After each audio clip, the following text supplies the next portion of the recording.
Sa sungay pala talaga dapat. Sungay talaga itong tali. Yan talaga malakas pang salin. Malaki ba ang tasa ng nylon mo? Wala. Hindi ganong malaki, okay lang? Pwede. Mga ganong size. Wala kang kwan dyan? Wala kang 300? Wala. Ah, wala. Tingnan ko dito sa. Malaki yata ito ng todo. Parang yantok na ata yun. Saan dyan? Tayo? Ay, Hindi yung 300. tama-tama lang. Tama-tama lang. Titingnan ko dito sa. Mahaba ba kailangan? Malit. Ah, ganyan na.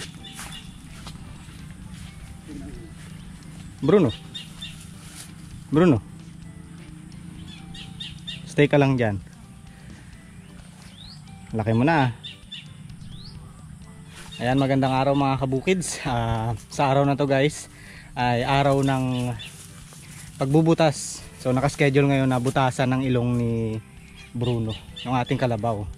So sa mga hindi po nakakilala kay Bruno, ito po yung ating kalabaw na binili natin last year. So nabili natin siya ay July 23. So yung birthday niya sa atin sa Bukids ay July 23, 2023. So ngayon, July na rin at mag-iisang taon na siya sa atin. So in-schedule na naming pabutasan dito sa aming kapitbahay para kasi medyo lumalaki na. Tumalaki na improvement ng kanyang katawan. Nung nabili namin yan, naiyakap pa yung tiyan niya eh. So yun, para hindi magastos sa lubid dahil nga malakas na siya, nasa liig lang yung tali. So yun, nagiging barako na siya para makontrol natin. Madalas na nakakawala eh.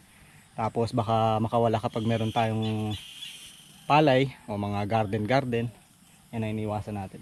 At para matrain na rin sa mga susunod na mga panahon, mga buwan, kapag gumaling yung sugat niya sa ilong. So yun, inano lang namin, tinali lang namin dito sa kahoy kasi para makontrol yung kilos ng kanyang pag galaw-galaw kasi nga masakit mamaya yan eh. Ayan o, nakadikit, tinali sa may sa sungay. Tapos mamaya sinungalan ang magbubutas dyan sa ilong. Hindi na natin papakita yung sensitibong close up ng pagbutas, pero mamaya tingnan na lang natin yung reaction ng kanyang katawan.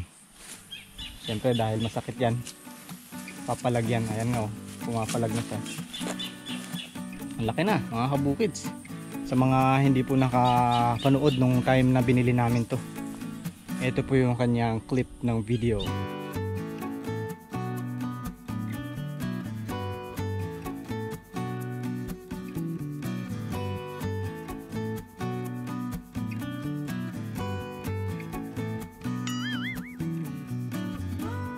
Ganito siya katangkad eh. Hanggang dito. Tapos yung laki ng katawan niya. Ganyan. Ito na guys ang ating bagong member ng Bukids. Wala, gusto niya yung lasa ng paa mo. Gusto niya maalat na. Kailangan niya ng asin.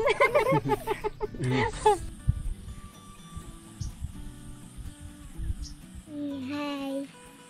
Yan, kasama natin si Bilog. Pagkatapos ni Bruno, si Bilog na naman.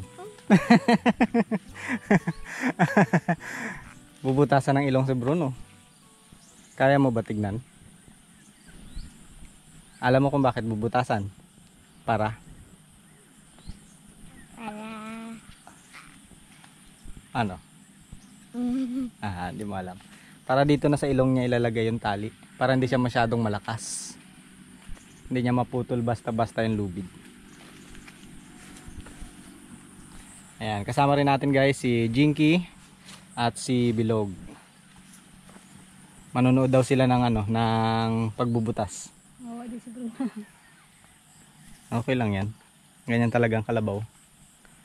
Lalo pag lalaki, kailangan butasan, masyadong malakas eh.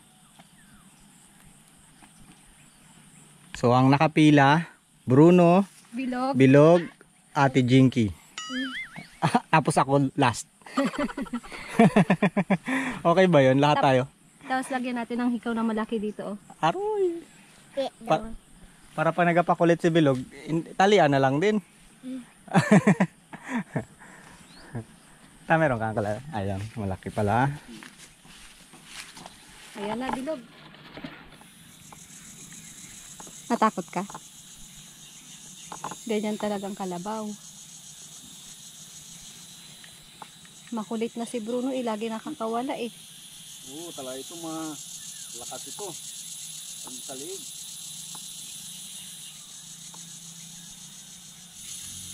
O ngayon, isang kalabaw ko na ganito, o mga laki kundi dito. Yun, hindi niya makakastay na gusto kasi nilagay ko na rin sa ilong. Dati sa sungay lang. Ayun.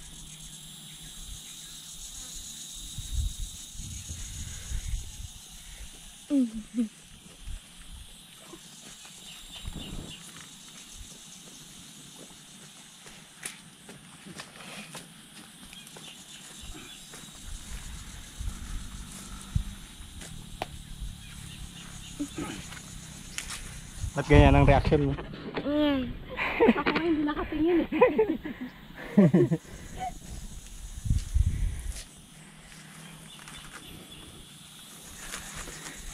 Aroy.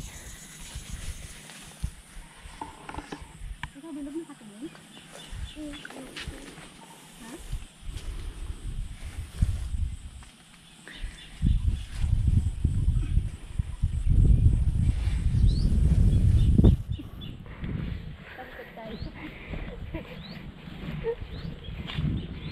Ba't nakatalikod kayo? Kala ko manonood kayo. Tapos na. Tapos na? Nalagyan na. Madali lang pala eh. Bilis lang pala eh. Oo, saglit lang yan. Kaya sabi ko sa'yo, kaya mo eh. Buti hindi dumudugo. Ha? Hindi dumudugo. Hindi talaga ito magdugo. Ay, salamat Bruno, tapos ka na rin. Ayan mga kabukids, na ano na tusok na ng nylon yung kanyang ilong. Hindi na natin pina-close up kasi nga sensitive yung mga ganyang bagay. So nagpatulong lang tayo sa mas marunong. Sinong Alan, siya rin yung dati nag-aararo natin dito. Kasi kung ako, hindi pa ako marunong ng ganyan eh. Next time siguro kaya ko na.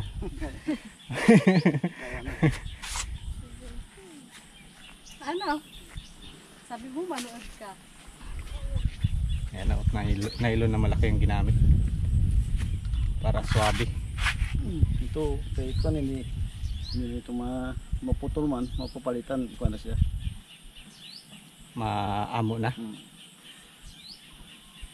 May malambot na part yan dyan? Oo, ito. Malambot ito.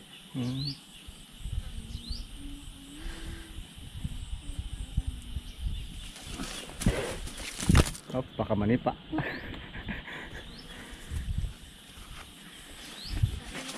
Oops, tandaan. Huwag ka magpumersa, mapiglas ang Wala ka dyan, mapigtas yung ilong mo.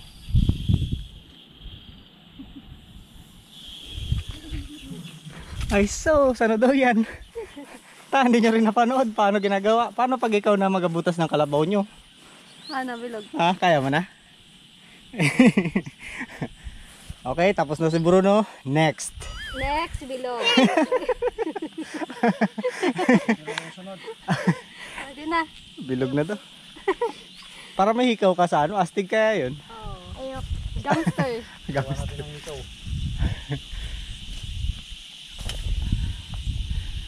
Ayos. Naubos kasi yung lubid ko kakaputol niya eh. Lakas eh. Bakas pala ganito. Ganito.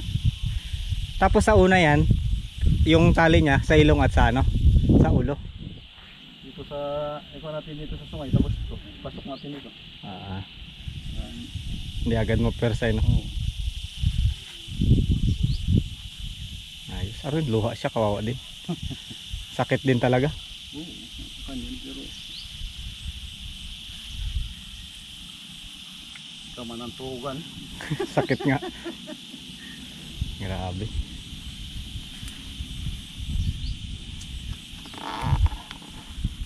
Sa mga hindi po aware mga kabukids, ito po ay normal na ginagawa sa mga kalabaw. Kasi nga kapag siyempre gagamitin natin sa bukid, yun, mahirapan tayong kontrolin kapag hindi sa ilong or sa sungay. Kasi magpupumiglas yan malakas. Lalo pag hindi pa sanay na ginagamit sa bukid. So yun, tamang edad na rin siya. Ano na yan Ilan ba yan, Bob, nung binili natin? Ilang taon na? Kailangan si Sar? Magdadalawang taon, no? Dalawang taon na siya sa July 23. Hindi, 2 taon nung binili natin. Magdadalawa. 2 taon na. Oo. Ngayon, sa atin 1 taon na. 3 taon na siya ngayon. Magta-3 taon na ata sa January. Hindi, July 23 yan. Natin binili. Oo nga. Pero yung pinanganak siya. Pwede na ito. I-train, no? Oo. Sa sunod, mag-araro na tayo, Bilog. Practice na rin tayo, Mga 3 taon yan, pwede na, no?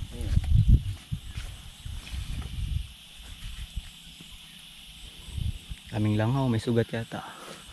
Kasi pagbago pa lang ito, mahirap patok yung maliit pang buto. Parang inaano siya, nilulubid pala.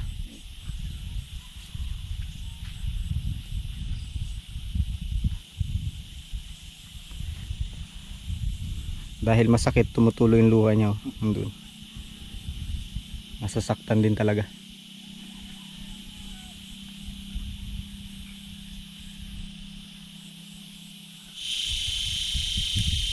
Kasi papaganon lang dun sa ilong niya. Hindi na mo na itatali. Hindi mo na itatali. Ilulusot lang. Ay lolo, itali natin ito para hindi siya iniyaga nung mga kanyang Ilong. Ito mga ngayon yan baliwala pa. Mga isa basta mga 3 araw yan. Masakit na. Magasakit na ito. Pero linggo lang yan.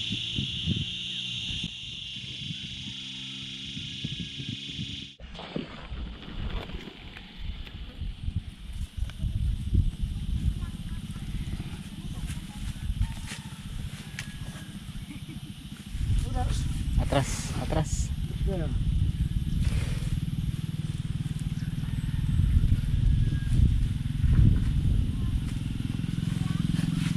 Okay, tapos na. Babadbatin na.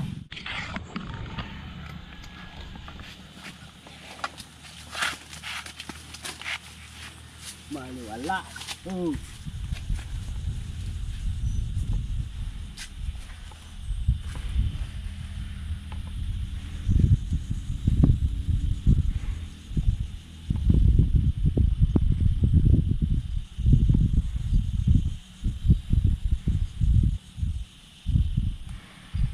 Tapos na.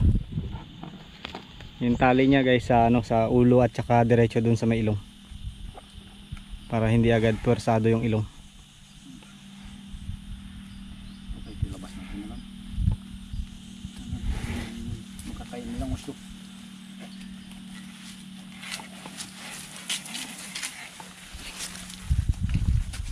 Okay. Barako ka na. Ganyan ng tuli ng kalabaw.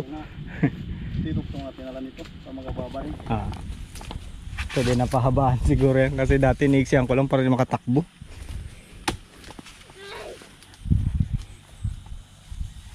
Makatakbo ng mapursa masyado. Sakit. Hindi siya mapakali Ayun, bago yan. Bago.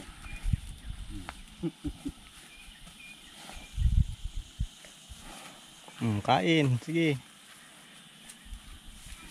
Panyan ngayon, hindi makakain ng gusto yan kasi maninibaw ko siya dun sa nakaano sa ilong niya, no?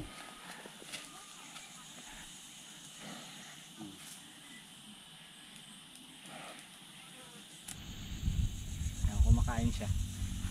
So medyo naninibago pa yung ating bagong butas na kalabaw. Pag kumakain siya, na ano pa siya, na alibadbaran doon sa ilong. Kasi nga ngayon lang, first time. Ayan. Bruno, halika dali. Tuli na. Tuli na si Bruno. Barako ka na. Barako na si Bruno.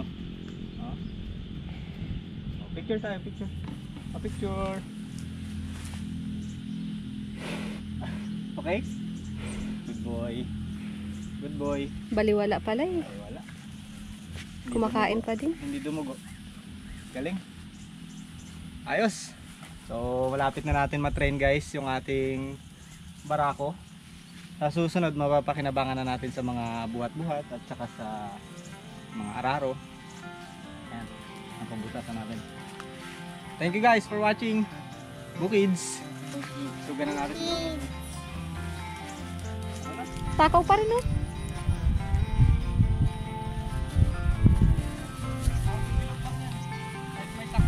Matakaw pa din. Happy birthday Bruno. 1 year ka na sa Bukids. 23 sa 23. Kasing edad na si Bilog. Tara na, uwi na tayo at kakain. Uwi na tayo, kakain. Let's go.